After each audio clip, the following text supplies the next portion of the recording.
इस एग्जाम को क्लियर कर लूंगी तो उस एग्जाम से मुझे मिलेगा क्या, है ना जी। इस एग्जाम को क्लियर करने के बाद में हम कहाँ किन किन पोजीशंस के लिए, किन किन जॉब्स के लिए एलिजिबल हो जाते हैं। नंबर 1 डाउट और नंबर 1 पॉइंट, अगर आप रिसर्च में जाना चाहते हैं, पीएचडी में जाना चाहते हैं, तो ओवरऑल इंडिया में बहुत अच्छे अच्छे इंस्टीट्यूट्स होते हैं जो आपको ये जूनियर रिसर्च फेलोशिप प्रोवाइड करते हैं। टोटल क्वेश्चंस की बात करूंगी तो 20 क्वेश्चंस यहाँ पे आपसे पूछे जाते हैं। कितने क्वेश्चंस पूछे जाते हैं? 20 questions. So hi everyone, I welcome you all to PW channel of IT Gem and CSI Net. My name is Megha Agrawal and I'll be talking in this session about CSI Net/JRF. हमारा सबसे important point और discussion जो doubt रहता है, query रहती है, वो यही रहती है कि सीएसआई नेट एग्जामिनेशन से होता क्या है। इस एग्जाम को क्लियर कर लूंगी तो उस एग्जाम से मुझे मिलेगा क्या, है ना जी। इस एग्जाम को क्लियर करने के बाद में हम कहाँ किन किन पोजीशंस के लिए, किन किन जॉब्स के लिए एलिजिबल हो जाते हैं। नंबर 1 डाउट और नंबर 1 पॉइंट डन। इसके बाद में आता है कि अगर ये एग्जाम ठीक है, एग्जाम भी समझ में आ गया, फिर आते हैं इसकी तैयारी कैसे करें, है ना। इस एग्जाम की प्रिपरेशन कैसे करनी है, क्या क्या डिमांड्स है इस एग्जाम को क्लियर करने के लिए, क्या क्या पॉइंटर्स हमें पता होने चाहिए। आगे आता है कि इसकी कट ऑफ कितनी रहती है, क्वालिफिकेशन क्या चाहिए, एजुकेशनल क्वालिफिकेशन कितनी होनी चाहिए। फिर आता है एज क्राइटेरिया क्या है, एग्जाम पैटर्न क्या है यहाँ का, और सिलेबस क्या है। ये कुछ पॉइंटर्स हैं जो आपके डाउट्स हमेशा रहते हैं अबाउट सीएसआई नेट। ठीक है, कोई भी स्टूडेंट एकदम न्यू स्टूडेंट है और वो इसको नहीं पता है सीएसआई नेट के बारे में और वो जानना चाहते हैं, तो ये सेशन आपके लिए बहुत ही यूजफुल रहने वाला है, क्योंकि in this particular session I have tried कि आपको सारे डाउट्स का आंसर मिल सके। ठीक है, तो पॉइंट बाय पॉइंट हम स्टार्ट करते हैं। फिर let's begin with the session. सबसे पहली चीज कि सीएसआई नेट एक्चुअली इस एग्जामिनेशन से क्लियर करने के बाद में हम कहाँ के लिए, हम कौन सी जॉब्स के लिए एलिजिबल हो जाते हैं, है ना जी। तो सबसे पहला पॉइंटर सुनना, अगर आप सीएसआई नेट क्वालिफाई कर लेते हो तो आप टीचिंग, जो कॉलेज टीचिंग होती है अपनी, असिस्टेंट प्रोफेसर की जो जॉब होती है, आप उनके लिए एलिजिबल हो जाते हैं, इक्वली एलिजिबल आप हो जाते हैं। तो सबसे पहले पॉइंट ये आता है कि सीएसआई नेट अगर आपका क्लियर होता है तो आप असिस्टेंट प्रोफेसर जैसी जॉब के लिए एलिजिबल हो जाते हो। ठीक है, सेकेंड पॉइंट समझना। फिर आता है जेआरएफ। ये क्या है? तो ये होता है जूनियर रिसर्च फेलोशिप, जैसे आप बोलते हैं जेआरएफ। और जेआरएफ आपको रिसर्च के लिए मिलता है। जैसे आपने सपोज सीएसआई जेआरएफ क्वालिफाई कर लिया, आपका एग्जाम बढ़िया से क्लियर हो गया, इसके बाद में अगर आप रिसर्च में जाना चाहते हैं, पीएचडी में जाना चाहते हैं, तो ओवरऑल इंडिया में बहुत अच्छे अच्छे इंस्टीट्यूट्स होते हैं जो आपको ये जूनियर रिसर्च फेलोशिप प्रोवाइड करते हैं। इंस्टीट्यूशंस आपको क्या करते हैं, आईटीज, आइजर्स या कोई भी गवर्नमेंट इंस्टीट्यूशंस जो भी होते हैं, सब आपको जूनियर रिसर्च फेलोशिप प्रोवाइड करते हैं अगर आपका जेआरएफ क्वालिफाइड है। नंबर 1। दूसरी बात, इसमें आपको फेलोशिप मतलब स्टाइपेंड मिलती है। ठीक है, मंथली आपको स्टाइपेंड मिलती है यहाँ पे। अब तो रिवाइव्ड आपका फेलोशिप भी आ चुका है, तो वो इंक्रीज फेलोशिप है। पहले मिलती थी फेलोशिप आपकी 31,000 और एक्सक्लूडिंग द एचआरए अमाउंट मिलके ये और ज्यादा थोड़ा अमाउंट बढ़ जाता है, और अब ये फेलोशिप और भी इंक्रीज हो चुकी है प्रेजेंटली। ठीक है, तो सुनना, जूनियर रिसर्च फेलोशिप से आप क्या कर सकते हैं, आप रिसर्च में जा सकते हैं। किस में जा सकते हैं? रिसर्च में जा सकते हैं। आप पीएचडी में एनरोल कर सकते हैं और विद फेलोशिप आपको यहाँ से क्या मिलती है, फेलोशिप भी मिलती है।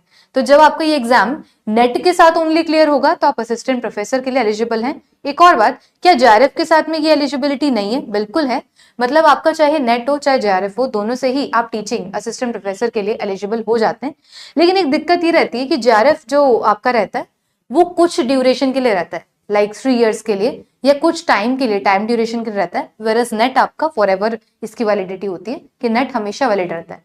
ठीक है, नेट इज वैलिड फॉरएवर, जबकि जेआरएफ की थोड़ी लिमिटेड आपका ड्यूरेशन रहता है।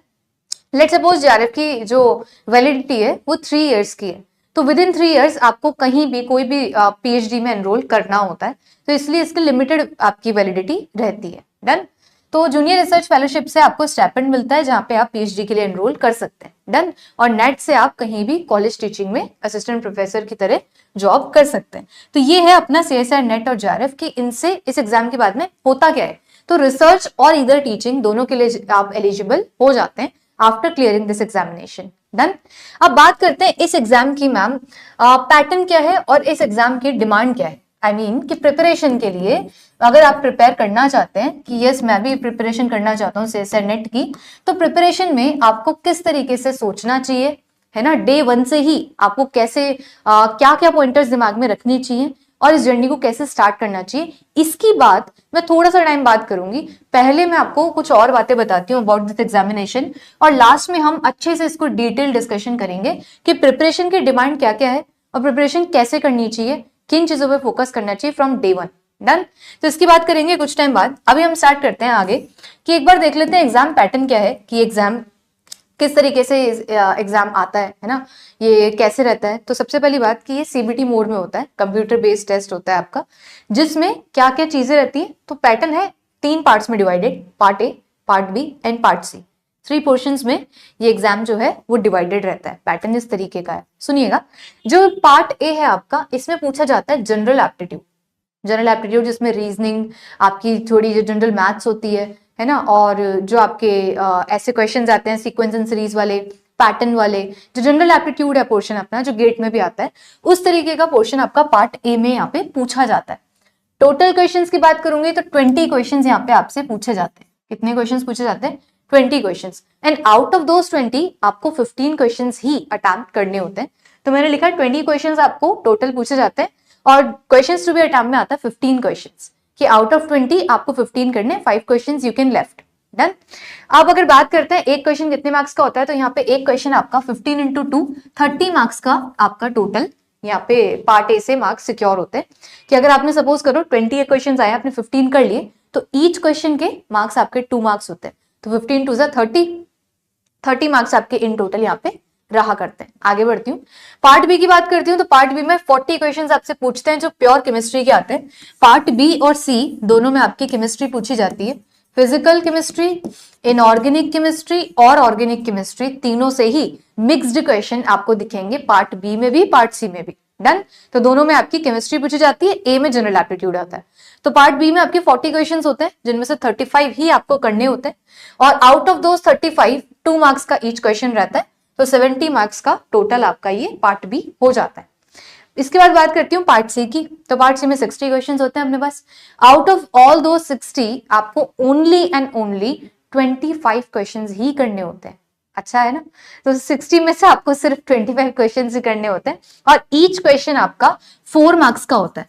तो 4 में से 25 इंटू करते हैं तो 60 मार्क्स आ जाते हैं, सॉरी 100 मार्क्स आ जाते हैं। इसको करेक्ट करना, यहाँ पे 100 मार्क्स आ जाते हैं। तो कहते हैं यहाँ पे टोटल आपके 100 मार्क्स बन जाते हैं।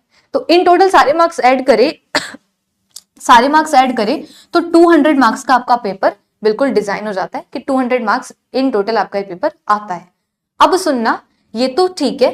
अब बात करते हैं थोड़ी सी नेगेटिव मार्किंग के बारे में। क्या इस पेपर में नेगेटिव मार्किंग रहती है? यस, बिल्कुल रहती है। क्या तीनों पोर्शन ए, बी और सी तीनों में नेगेटिव मार्किंग रहती है? बिल्कुल रहती है।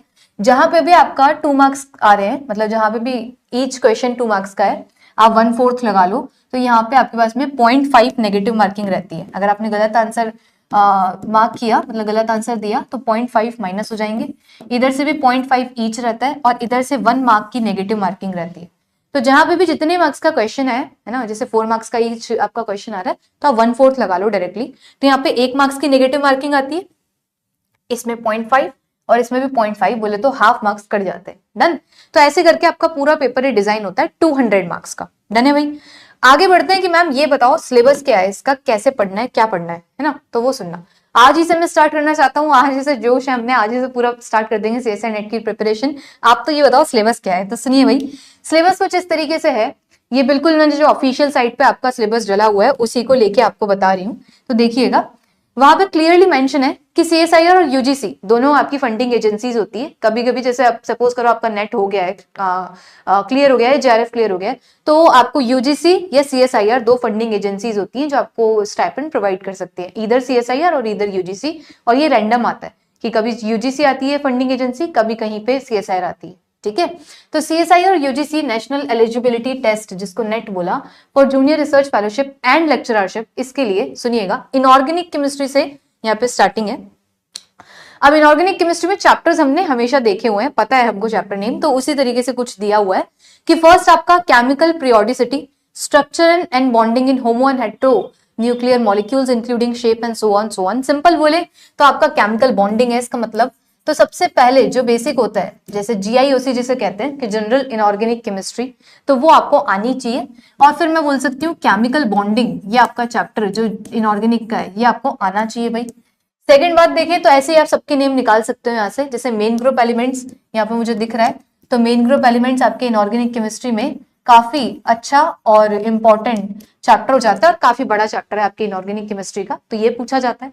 आगे इसमें आप देखोगे तो ऑर्गेनोमेटेलिक्स आएगा। ऐसे ही कुछ ना टॉपिक्स के नेम यहाँ पे ऐसे दिए हुए हैं जो ना किसी किसी चैप्टर में मिक्स होके आते हैं। अब जैसे मैंने मेन ब्लॉक यहाँ पे मेन ग्रुप लिख दिया, एफ ब्लॉक भी लिख सकती हूँ ऐसे करके, तो दोनों ग्रुप इसी में आ गए। और एक आप लिख सकते हो एफ ब्लॉक, एफ ब्लॉक यहाँ पे एक आप मेंशन कर सकते हो ऑर्गेनोमेटेलिक्स, है ना, ओएमसी जिसे अपन बोलते हैं। ऑर्गेनोमेटेलिक आती है, काफी इंपॉर्टेंट आती है, जिसको ओएमसी बोला जाता है। बाय इनऑर्गेनिक आती है, एनालिटिकल केमिस्ट्री आती है। तो here you can see analytical chemistry, जिसमें कुछ एनालिटिकल टेक्निक्स हैं जिन पे क्वेश्चन आता है। लेकिन अच्छी बात यह है इस एग्जाम की, यहाँ पे बहुत सारी चॉइस मिलती है कि आउट ऑफ 60 सोचो आपको 25 ही करना है, तो मैम अगर मैं एनालिटिकल सपोज छोड़ के चला गया, चली गई, तो ओके। तो एनालिटिकल ही नहीं, यहाँ पे इवन आपको बहुत ही स्पेसिफिक चीजें पढ़नी होंगी। यहाँ पे पूरा सिलेबस नहीं पढ़ना होता। मतलब अगर आपको मैं ये तो सिर्फ I am talking about inorganic chemistry, very similar you are having physical as well as organic chemistry, multiple topics you are having. तो ऐसा नहीं है कि आपको सारे पढ़ने हैं। 100% सिलेबस कवर करके मैं सोचूं जा रहा है 1 रैंक ले आऊं, तो it is not possible. 100% syllabus cover करना ही नहीं होता, क्योंकि जो 200 मार्क्स आपको अभी दिखाए हैं मैंने, जो यहाँ पे 200 मार्क्स मैंने बनाए थे, आउट ऑफ दोस 200 ओनली जो आपकी कट ऑफ डिसाइड होती है ना, वो 120 मार्क्स तक ही हो जाती है। कहां तक हो जाती है? 120 मार्क्स तक ही आपकी कट ऑफ डिसाइड हो जाती है। अभी कट ऑफ की बात करेंगे, पास्ट जो प्रीवियस आपके सीक्वेंसेस आ रहे हैं, है ना, कि जैसे भाई पहले कैसा कट ऑफ आई हुई है, एक डिटेल स्टडी में आपको बताऊंगी, तो वो भी हम डिस्कशन में लेंगे, अभी वो सारी बातें भी करेंगे। लेकिन यहां से ये कहूंगी कि आउट ऑफ 200 मार्क्स ही पूरे के पूरे नहीं करने होते। It means 100% syllabus you have not to cover, नहीं करना होता। आगे बढ़ते हैं, फिफ्थ बात करते हैं। इसमें आता है आपके पास में कोऑर्डिनेशन केमिस्ट्री, बेहद इंपॉर्टेंट, जिसको बोलते हैं कोऑर्डिनेशन केमिस्ट्री, काफी इंपॉर्टेंट टॉपिक आता है। सिक्स्थ आता है आपके पास में बाय इनऑर्गेनिक। अब ये ऐसा नहीं है कि मैंने सीक्वेंस में लिखे हो, रैंडम टॉपिक्स मैंने इनऑर्गेनिक के यहाँ पे मेंशन करें। और for more reference you can go and check this PDF on the official site, सारा आपको सिलेबस वहां पे मेंशन कर रखा है। और एक और चीज कि कभी भी प्रिपरेशन स्टार्ट करो, वेदर फॉलोइंग अ प्लेटफॉर्म और डूइंग इट बाय आवरसेल्फ, कभी भी कैसे भी आप करो, तो आपके पास में एक सिलेबस जरूर होना चाहिए। तो इसकी आप पीडीएफ डाउनलोड करके ऑफिशियल साइट से हमेशा अपने पास रखें। जैसे ही आप प्रिपरेशन स्टार्ट करें, you should have a idea कि किसमें कितना पूछा हुआ है। डन। जैसे यहाँ पे organic spectroscopy, inorganic spectroscopy mention कर रखी है कि यूवी विजिबल, एनक्यूआर, एमएस, तो ये सब आपको आइडिया होना चाहिए। रमन, आईआर, एनएमआर, ईपीआर, मॉसबेयर, सब यहाँ पे मेंशन है। तो आपको थोड़ा थोड़ा यहाँ से पता होना चाहिए कि क्या क्या चीजें पूछी जा रही है। इनऑर्गेनिक स्पेक्ट्रोस्कोपी भी यहाँ पे लिख लीजिएगा, ये टॉपिक भी होता है। और बाकी अदर टॉपिक्स भी बहुत सारे हैं जिसमें आप देख सकते हो, जो मैंने मेंशन शायद ना किए हूं, तो मैंने बहुत ही लिमिटेड टॉपिक्स यहाँ पे मेंशन किए हैं। और clearly I am mentioning here कि और भी टॉपिक्स के लिए you can refer this PDF on the official site. Done. चलिए भाई, तो ये तो बात थी कुछ इनऑर्गेनिक केमिस्ट्री की। अब बात कर लेते हैं फिजिकल केमिस्ट्री की। तो यही जो आपको कटिंग दिख रही है, ये फिजिकल केमिस्ट्री के कुछ टॉपिक्स हैं जो आपके मेंशन है इस पीडीएफ में। जरा उनकी बात कर लेती हूँ। फिजिकल केमिस्ट्री की बात करूं, सबसे पहले जो मेंशन करा हुआ है वो है क्वांटम केमिस्ट्री। तो क्वांटम सबसे मोटा, इंपॉर्टेंट, मेजर टॉपिक भी होता है, क्योंकि इसका वेटेज काफी अच्छा होता है। इसकी वेटेज की बात करूं तो 20 से 25 मार्क्स भी कभी कभी पूछा हुआ है, कभी 15 से 20 मार्क्स भी पूछा हुआ है। तो quantum is very heavy topic जो फिजिकल केमिस्ट्री का होता है। फिर आता है अप्रोक्सीमेट मेथड्स, ये पर्ट्यूबेशन, ये सब भी आपका क्वांटम है। एटॉमिक स्ट्रक्चर, ये आता है आपका atomic structure and spectroscopy, term symbol वगैरह। फिर आता है केमिकल बॉन्डिंग इन डायटोमिक, और ये सारा आपका एमओ, वीबीओ थ्योरी, हकल थ्योरी, ये सब उसी का ही पोर्शन है। ग्रुप थ्योरी, ग्रुप थ्योरी इसके बाद में एक टॉपिक है। मैं सीक्वेंस नहीं लिख रही हूँ, I am writing general topics only. मैं यहाँ पे बिल्कुल भी सीक्वेंस नहीं मेंशन कर रही हूँ। तो फिर आता है ग्रुप थ्योरी, है ना जी। इसके बाद में जो मुझे दिखते जा रहे हैं वो मैं मेंशन करते जा रही हूँ। आगे देखूंगी तो फिर आता है मॉलिक्यूलर स्पेक्ट्रोस्कोपी, जिसको अपन बोलते हैं फिजिकल स्पेक्ट्रोस्कोपी, है ना जी। जिसे क्या बोलते हैं अपन? फिजिकल स्पेक्ट्रोस्कोपी बोलते हैं। फिजिकल स्पेक्ट्रोस्कोपी में अपने पास में आईआर, एनएमआर और ये अपना रमन स्पेक्ट्रोस्कोपी। एनएमआर तो खैर ऑर्गेनिक का चला गया, ऑर्गेनिक स्पेक्ट्रोस्कोपी में हो गया। बाकी आईआर, एनएमआर आप मान सकते हो, जिसको रोटेशनल वाइब्रेशनल स्पेक्ट्रोस्कोपी बोलते हैं। अच्छा खासा टॉपिक है। केमिकल थर्मोडायनेमिक्स काफी इंपॉर्टेंट टॉपिक है। यहाँ से भी बहुत अच्छा वेटेज पूछा जाता है, सेसा नेट में बहुत इंपॉर्टेंट टॉपिक माना जाता है, क्योंकि वेटेज काफी अच्छा आता है। स्टैटिस्टिकल थर्मोडायनेमिक्स आता है। इलेक्ट्रोकेमिस्ट्री काफी अच्छा टॉपिक है। फिर आता है केमिकल काइनेटिक्स, काफी अच्छा topic. Colloid surface chemistry, solid state काफी अच्छा है। छोटे चैप्टर्स हैं बाकी ये वाले। सॉलिड स्टेट बहुत छोटा चैप्टर है, पॉलीमर बहुत छोटा चैप्टर है, सरफेस केमिस्ट्री छोटा चैप्टर है। तो ये कुछ चैप्टर्स और हैं जो आप यहाँ पे देख सकते हो, है ना। मैं सिर्फ आपसे एक जनरल ओवरव्यू की बात कर रही हूँ, और जैसे कि बोलती आई हूँ कि आप थोड़ा सा खुद से चेक कर सकते हो, ऑफिशियल साइट पे सारा सिलेबस है। आगे बढ़ते हैं। ऑर्गेनिक केमिस्ट्री की बात करें तो कॉमन जैसे अपने ऑर्गेनिक में रहती है कुछ चीजें जो दिख रही है यहाँ पे, अच्छी बात है, नहीं भी दिख रही तो कोई दिक्कत नहीं है, आप खुद से उसको डाउनलोड कर सकते हैं। ऑर्गेनिक केमिस्ट्री की बात करूं तो जीओसी अपना बेसिक जिसको बोलते हैं जनरल ऑर्गेनिक केमिस्ट्री, यहाँ से शुरुआत हो जाती है। इसके बाद आगे बढ़े तो stereo chemistry, intermediates, name reaction, reaction mechanism, reagents and so on, सारी चीजें पेरीसाइक्लिक, और सारे के सारे टॉपिक्स आपके इसमें पूछे जाते हैं और अच्छी खासी डेप्थ के साथ में पूछे जाते हैं। ऑर्गेनिक में एरोमेटिसिटी एंड एवरीथिंग जो भी पॉसिबल है, नेचुरल प्रोडक्ट्स पे भी बहुत सारे क्वेश्चन आते हैं, है ना जी। फिर आता है स्ट्रक्चर डिटर्मिनेशन जिसको अपन बोलते हैं ऑर्गेनिक स्पेक्ट्रोस्कोपी, इसे कहा जाता है ऑर्गेनिक स्पेक्ट्रोस्कोपी। अच्छा टॉपिक है, इजी भी टॉपिक है, तो इसको कहा जाता है ऑर्गेनिक स्पेक्ट्रोस्कोपी। तो यहाँ से भी आपकी चीजें पूछी जाती हैं जिसमें NMR, UV, visible, IR, C13 NMR, सब कुछ आ जाता है यहाँ पे, सारा कुछ आता है, ठीक है। तो ये कुछ चीजें हो गई मास स्पेक्ट्रोस्कोपी। और ये कुछ टॉपिक्स हैं जिसको बोलते हैं इंटरडिसिप्लिनरी टॉपिक्स। अब ये क्या होते हैं, ये कुछ टॉपिक्स ऐसे वाले हैं जैसे chemistry, nano science and technology, ये जनरल साइंस जिसको अपन बोलते हैं ना, जैसे एनवायरमेंटल स्टडीज, ये आ गया एनवायरमेंटल, सुपरामोलिकुलर केमिस्ट्री, मेडिसिनल केमिस्ट्री। अब ना इनकी तैयारी अलग से नहीं की जा सकती, इनकी तैयारी अलग से नहीं की जा सकती, और ना ही सारी की सारी तैयारी की जा सकती है, ये भी नहीं है। सुनना, देखो कभी भी आपको यहाँ पे सेसा नेट के लिए, जैसे मैंने अभी समझाया आपको कि 100% सिलेबस को कवर करके नहीं जाना होता, 100% सिलेबस को कवर करके आपको नहीं जाना होता, आपको बहुत ही ज्यादा स्पेसिफिक चीजें पढ़नी होती हैं। अब वो कैसे पढ़ोगे, कैसे चुनोगे कि मेरे लिए कौन सा स्पेसिफिक है और मेरे लिए क्या ठीक है। सुनना, देखो सबसे पहली बात, ये पॉसिबल नहीं है कि अपन 2 सब्जेक्ट कर जाएं और एक को छोड़ दें। मतलब आप बोलो कि मैम मेरी फिजिकल अच्छी नहीं है, या कोई बोले मेरी ऑर्गेनिक अच्छी नहीं है, तो मैं एक काम कर लेती हूँ, 2 कॉम्बिनेशन बनाती हूँ कि या तो फिजिकल या इनऑर्गेनिक कर लूंगी, या मैं ऐसा कर लेती हूँ कि इनऑर्गेनिक और फिजिकल कर लूंगी। It is not possible to clear this exam with these combinations, ये पॉसिबल नहीं है। फिर क्या है कि करना तो तीनों पड़ेगा। आप जैसे डे 1 से स्टार्ट करो ना अपनी तैयारी, आप क्या करना, एक पेपर लेना, उस पेपर पे आपने टॉपिक्स देखे, जैसे जैसे मैंने आपको पीडीएफ दिखाई है ना, ये मैंने आपको ये पीडीएफ की कटिंग्स दिखाई है। आप क्या करो, जब आप स्टार्ट करने जा रहे हो तो आप एक अपना शीट लो, एक पेपर लो, उस पेपर पे तीनों मेंशन करो। एक तरफ लिखो एक शीट पे फिजिकल, एक तरफ लिखो आप ऑर्गेनिक, और एक तरफ आप लिखो इनऑर्गेनिक। डन। जैसे आपने शुरुआत कर दी, ये तीनों आपने बना दिए सेगमेंट्स, अब ना आप चैप्टर्स के नेम लिखना शुरू करो कि फिजिकल की ये लिस्ट है, ऑर्गेनिक ओनली टॉपिक्स के नेम, सब टॉपिक्स नहीं लिखना है अपने को, ऑर्गेनिक के नेम्स एंड इनऑर्गेनिक के नेम सारे आपने लिख लिए। फिर अकॉर्डिंग टू योर स्पेसिफिकेशन, जैसे आपको लगे कि फिजिकल केमिस्ट्री में मैम मेरे से लेट सपोज कुछ भी ले लेते हैं कि लेट सपोज मेरे से क्वांटम केमिस्ट्री नहीं हो रही है ना, क्वांटम हार्ड लगती है लेट सपोज। दूसरा बोला कि मैम थर्मोडायनेमिक्स ओके है, चलो है ना जी। मैंने बोल दिया कि लेट सपोज कुछ भी ले लेते हैं कि इलेक्ट्रोकेमिस्ट्री मेरे से लेट सपोज नहीं हो रही। ऐसे करके हमने कोई भी सीक्वेंस बना ली, टॉपिक्स बना लिए।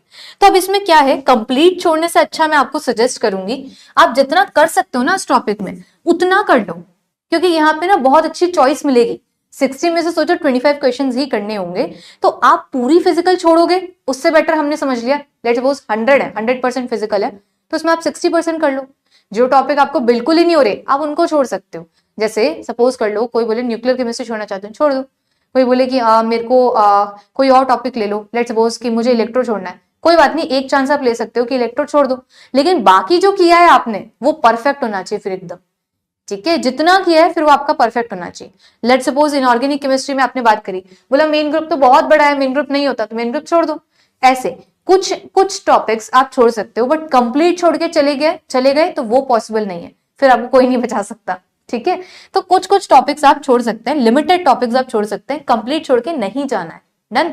और सुनिएगा, अब जैसे मैं बात कर रही थी क्वांटम केमिस्ट्री, सपोज किसी ने बोला कि मेरे से नहीं होती है, डन, तो क्वांटम का भी कुछ पोर्शन है, क्वांटम भी बहुत बड़ी है, बहुत वास्ट है, उसमें से आप स्टार्टिंग का पोर्शन कर लो कि मैंने शुरू का पोर्शन जहां तक 1D बॉक्स आता है, जहां तक 2D 3D बॉक्स आता है वहां तक समझ में आता है तो आपने वहां तक कर लिया।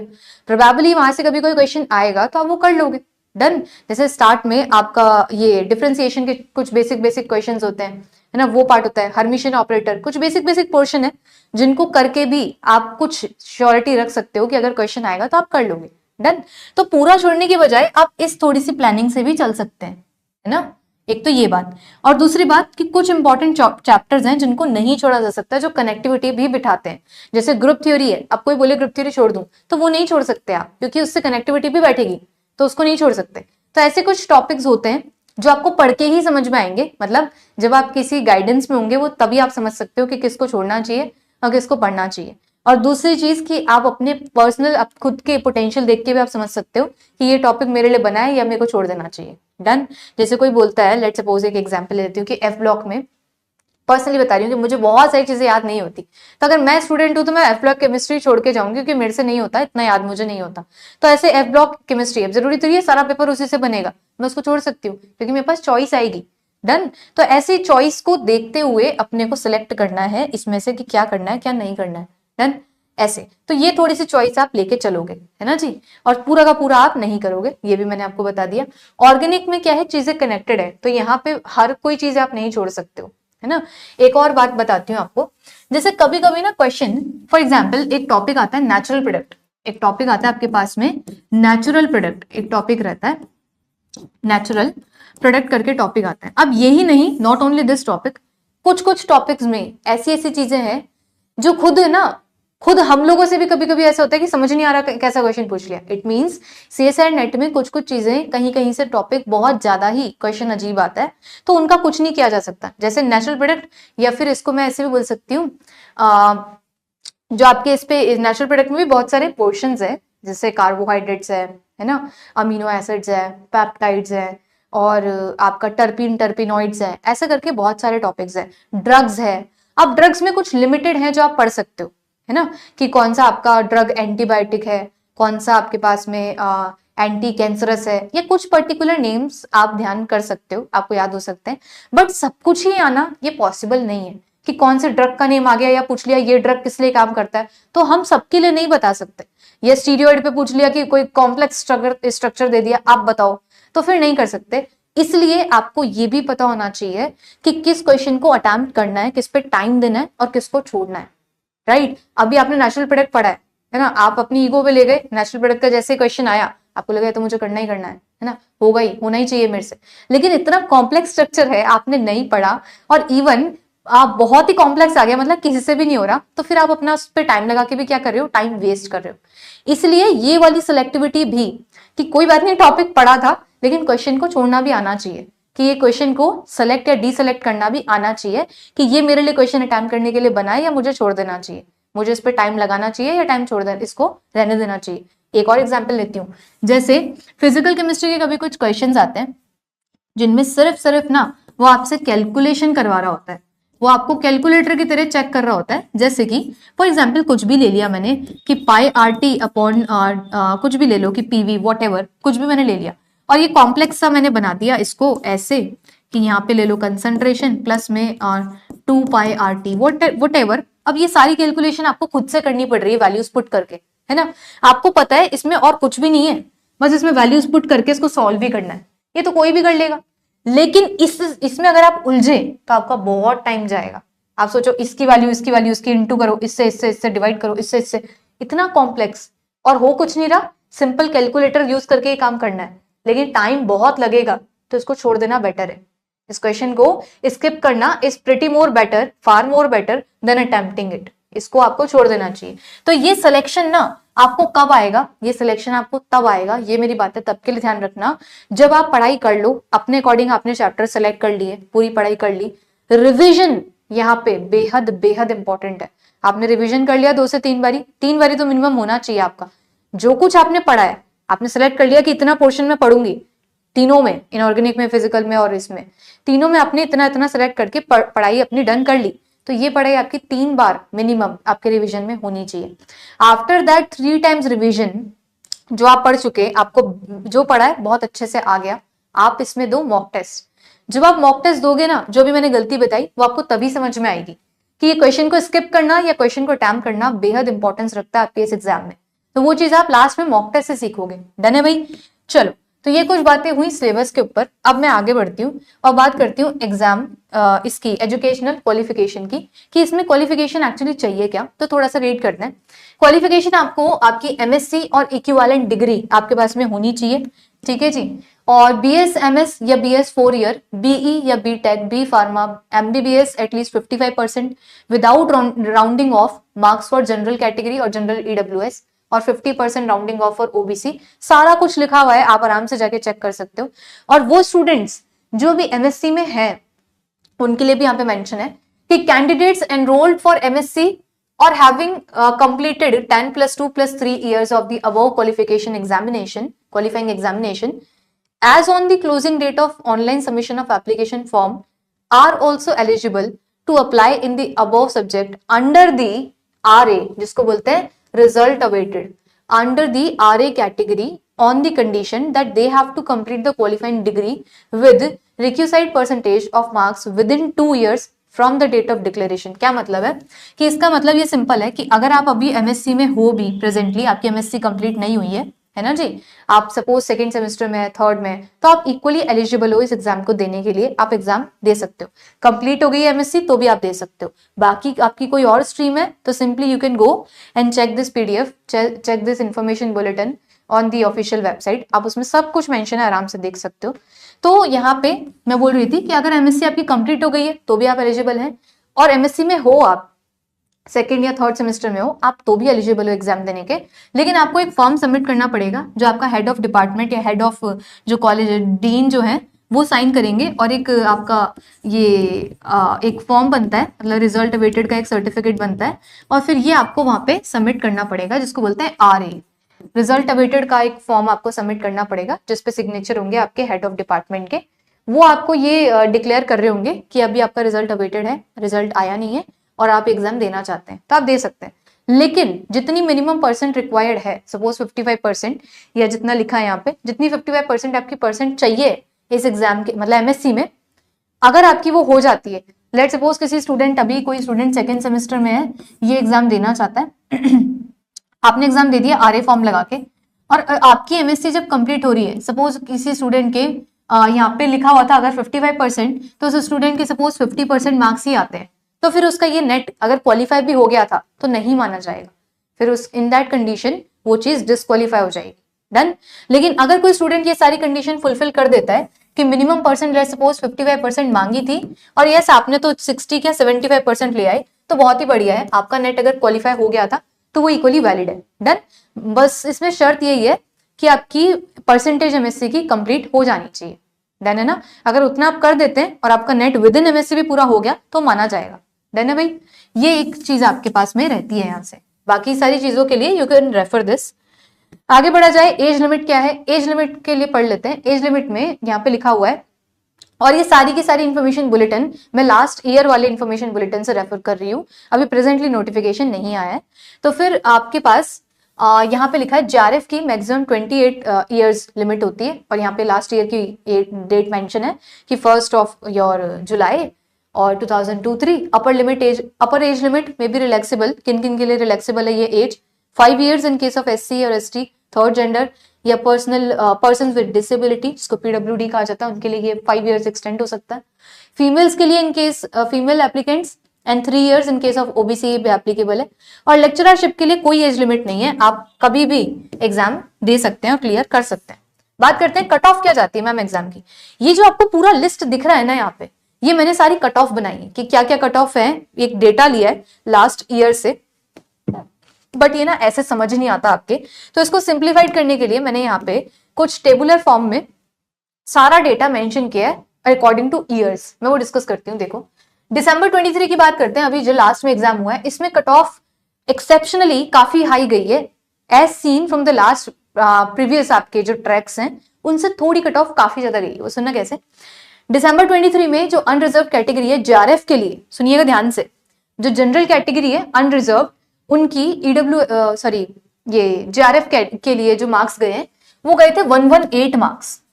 कितने गए थे आउट ऑफ 200 जो आपके मार्क्स जाते हैं, कट ऑफ जाती है, वो गए थे 118 मार्क्स।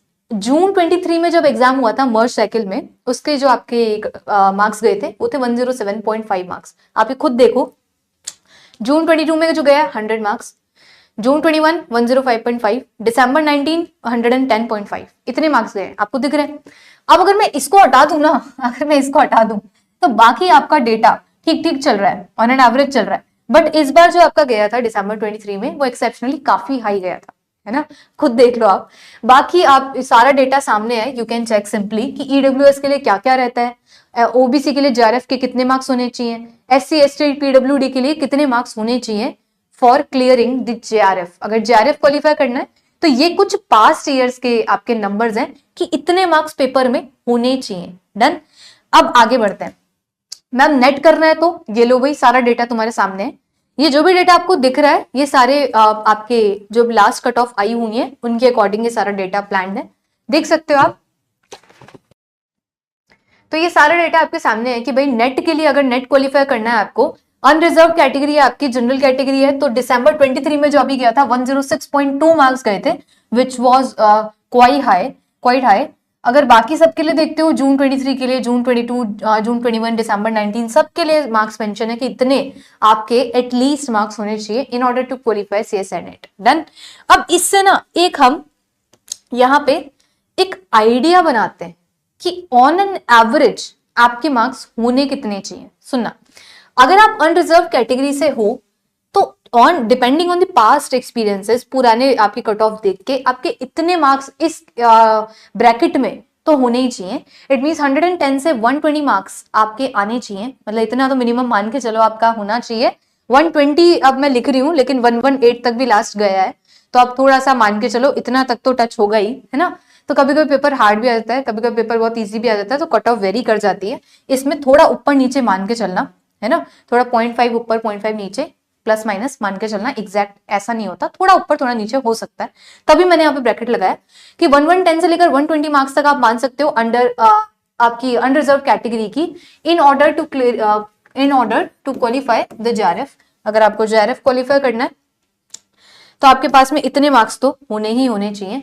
ईडब्ल्यूएस के लिए आप देख सकते हो 95 से 10 मार्क्स आप मान के चलो 103 तक। ओबीसी कैटेगरी के अगर आप हो तो 90 से 101 मार्क्स आपके होने चाहिए। SC ST and PWD category सबके लिए मैंने मार्क्स मेंशन कर रखे हैं।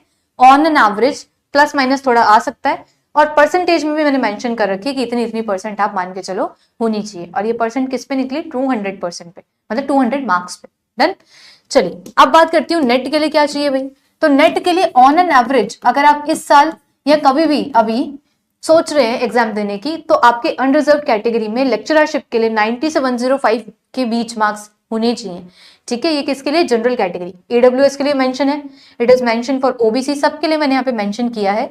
मार्क्स के ब्रैकेट भी मेंशन करें कि इस रेंज में आने चाहिए, और परसेंट भी मेंशन करिए कि आउट ऑफ 200 ही इतना परसेंट होने वाला है। डन है भाई, आप देख सकते हो। और इसको देख के टारगेट भी अपना सेट कर सकते हो कि अगर मैं अभी टारगेट कर रही हूं अपना नेक्स्ट एग्जाम या नेक्स्ट अटेम्प्ट, तो वो इस रेंज में लाए करना चाहिए। ये सभी डेटा मैंने आपकी हेल्प के लिए यहाँ पे ऑन एन एवरेज बनाया है। चलिए अब हम बात कर लेते हैं कि ये सारी बातें तो डन है भाई, सारे के सारे पॉइंटर्स क्लियर है। जैसे कि ये पूरा थंबनेल था, उस थंबनेल पे सारी बातें क्लियर है कि भाई ये एग्जाम है क्या, तैयारी कैसे करें, अपना चल रहा है होल्ड पे, कट ऑफ कितना है, डन है, क्वालिफिकेशन भी हो गई, age criteria, exam pattern and syllabus सब डन। अब जरा बात कर लूं मैं कि प्रिपरेशन में क्या करना चाहिए। कि अगर मैं आज ही से मैम सोचूं कि मैं प्रिपरेशन स्टार्ट करना चाहता हूं या चाहती हूँ, तो what should I do for it, है ना भाई। अब सुनना, अब वो सारे पॉइंट, वैसे तो मैं बहुत कुछ बीच में भी बता चुकी हूँ आपको अबाउट प्रिपरेशन, बट फिर भी देखो प्रिपरेशन के लिए सबसे इंपॉर्टेंट बात ये है कि आप चाहे सेल्फ स्टडी करो या आप कोई भी प्लेटफॉर्म फॉलो करो, ठीक है, रिगार्डलेस ऑफ एनीथिंग, आप कोई भी इनमें से फॉलो कर रहे हो, सबसे इंपॉर्टेंट ये होता है कि आपका रिविजन बहुत अच्छा होना चाहिए।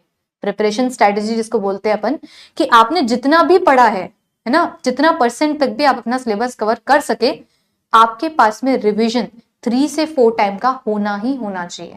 ठीक है, तो सबसे पहला इंपॉर्टेंट की पॉइंट इसके लिए ये बना के चलना, आप माइंडसेट लेके चलना कि 3 to 4 टाइम रिवीजन आपका हो जाना चाहिए, जितना भी आपने पढ़ा है उस पर्टिकुलर सिलेबस का। ठीक है, सेकेंड पॉइंट इसमें यह आता है कि आप पीवाईक्यूज फॉलो करना ना भूलें। पीवाईक्यूज तो आपके फॉलो होने ही होने चाहिए, मतलब कोई भी आप चैप्टर पढ़ रहे हो, अनटिल अनलेस उसको कंप्लीट मत समझना जब तक कि आपने पीवाईक्यूज नहीं करे हो। कुछ स्टूडेंट्स क्या करते हैं, चैप्टर की थ्योरी पढ़ ली और फिर सोचते हैं क्वेश्चंस बाद में लगा लूंगा, अगला चैप्टर शुरू कर दिया। उस चैप्टर को कंप्लीट ही मत समझो अनटिल अनलेस पीवाईक्यूज आपके कवर ना हुए हो, ठीक है। तीसरी बात, अगर आप कहीं भी कोई प्लेटफॉर्म से अपनी प्रिपरेशन करते हैं तो आपके पास में डेली प्रैक्टिस के लिए जो डीपीपीज मिलती है, जैसे हम लोग तैयारी करवाते हैं तो हम डीपीपीज प्रोवाइड करते हैं असाइनमेंट्स, तो वो डीपीपीज आपकी कवर होनी चाहिए, क्योंकि डीपीपी में डेली प्रैक्टिस प्रॉब्लम आपको मिलती है। तो डेली का डेली आप क्वेश्चन प्रैक्टिस करते हो तो बहुत अच्छा रहता है। डन। और अगर आप खुद के लेवल पे भी प्रिपरेशन कर रहे हैं तो कुछ कुछ क्वेश्चंस आप डेली के डेली सॉल्व करने की कोशिश करिए, ठीक है। बुक्स फॉलो करनी है या नहीं, तो अगर आप प्रिपरेशन करते हो, अभी सेल्फ लेवल पे भी कर रहे हो या प्लेटफॉर्म फॉलो कर रखा है, जो भी है, तो आपको बुक्स अभी के लेवल पे नहीं चाहिए, ठीक है। जो कंटेंट प्रोवाइडेड होता है वो इनफ होता है, और आप खुद से तैयारी कर रहे हैं तो आपको थोड़ा बुक्स पे जाना पड़ेगा, क्योंकि कंटेंट आफ्टर ऑल आप खुद तैयारी कर रहे हो तो खुद चाहिए होगा। Then in that condition you need books. Otherwise अगर आप फॉलो करते हैं कहीं पे भी तो आपको बुक्स की रिक्वायरमेंट नहीं होती, क्योंकि ये एग्जाम 6 मंथ का ही होता है कि 6 मंथ आपका जून में या दिसंबर में एग्जाम हो रहा है, बुक्स पढ़ने का टाइम नहीं होता। बुक्स आप इंटरव्यूज के लिए पढ़ सकते हो after clearing the examination. Done. तो कुछ बात हुई ये। और इंपॉर्टेंट क्या है कि क्वेश्चन प्रैक्टिस आपकी काफी अच्छी होनी चाहिए। क्वेश्चन प्रैक्टिस तभी अच्छी होगी जब डीपीपी भी होगी और आपके पीवाईक्यूज भी डन होंगे, तो क्वेश्चन प्रैक्टिस काफी अच्छी आपकी यहाँ से होनी चाहिए। और अगर आप बैच कोई ज्वाइन करते हो तो बैच में, जैसे हम बैच वाले स्टूडेंट्स को तो यही बोला करते हैं कि आपके लेक्चर्स होने चाहिए डेली, आपने जितना पढ़ लिया कि भाई लेक्चर्स, डे टू डे के लेक्चर्स, आपकी असाइनमेंट्स, ठीक है, और आपकी मतलब डीपीपी और पीवाईक्यू, ये मोर देन इनफ होता है फॉर क्लियरिंग दिस एग्जामिनेशन। इससे ज्यादा इस एग्जाम की डिमांड नहीं होती। डन। अब बात आती है कि भाई अब सबसे इंपॉर्टेंट पता है क्या होता है कि आपने एग्जाम को टारगेट किया कैसे, अटेम्प्ट किया कैसे। तो उस अटेम्प्ट को सही से देखने के लिए आप मॉक टेस्ट दो। क्या करो आप, चाहे खुद तैयारी करने वाले हो चाहे बैच वाले आप स्टूडेंट हो, आपको मॉक टेस्ट जरूर देना चाहिए, क्योंकि मॉक टेस्ट से क्या होता है, गलतियां पता चलती हैं कि एक्चुअली आप अटेम्प्ट कर कैसे रहे थे और करना कैसे चाहिए, या फिर जो गलतियां करी हैं उनसे आप सिली मिस्टेक से सीखोगे। इसलिए मॉक टेस्ट दो, और नॉट ओनली अटेम्प्ट करो मॉक टेस्ट, इसको एनालाइज करना भी बेहद इंपॉर्टेंट है, कि मॉक टेस्ट देने के बाद में ये देखना कि मेरी गलतियां कहां कहां हुई, मुझे किस टॉपिक को और रिवाइज करना चाहिए, या किस टॉपिक के क्वेश्चन प्रैक्टिस मुझे और लगानी चाहिए, ये कौन बताएगा, मॉक टेस्ट बताएगा आपको। सिली मिस्टेक्स कहां हो रही है, क्या अवॉइड करना चाहिए, कौन बताएगा, मॉक टेस्ट बताएगा। तो ये कुछ बातें हैं जो आप मॉक टेस्ट से सीखते हैं, जो लास्ट में आपको जरूर से जरूर देने चाहिए। तो ये कुछ बातें थी जो मुझे आपसे शेयर करनी थी about this examination. I hope इस वीडियो में आपको आपके मोस्ट ऑफ द क्वेरीज जो रहती हैं अबाउट दिस एग्जामिनेशन, उनके आंसर्स मिल चुके होंगे, ठीक है। और अभी से ही आप अपने इस मोटिवेशन को भाई बढ़ाइए, और इस एग्जाम को टारगेट करना चाहते हो तो अभी से तैयारी स्टार्ट कर दो, ठीक है भाई। बहुत सारे लोग हैं, बहुत सारे आपके कॉम्पिटिटर्स ऑलरेडी आपके साथ में हैं, तो डरा नहीं रही हूँ, बट ये कहना चाहूंगी कि डीले मत करो, अगर सोचा है तो तैयारी स्टार्ट करो और एग्जाम को क्रैक करो, ठीक है। इस वीडियो में बहुत सारी क्वेरीज के आंसर ऑलरेडी मैं कर चुकी हूँ, फिर भी कुछ रह जाता है तो आप ऑफिशियल साइट पे जाके जो कुछ भी यहाँ पे आपका मेंशन था, सारे कटिंग्स थी, उनकी पीडीएफ आपको साइट पे मिल जाएगी, आप वो चेक कर सकते हैं। So thank you so much for your patience, have a nice day.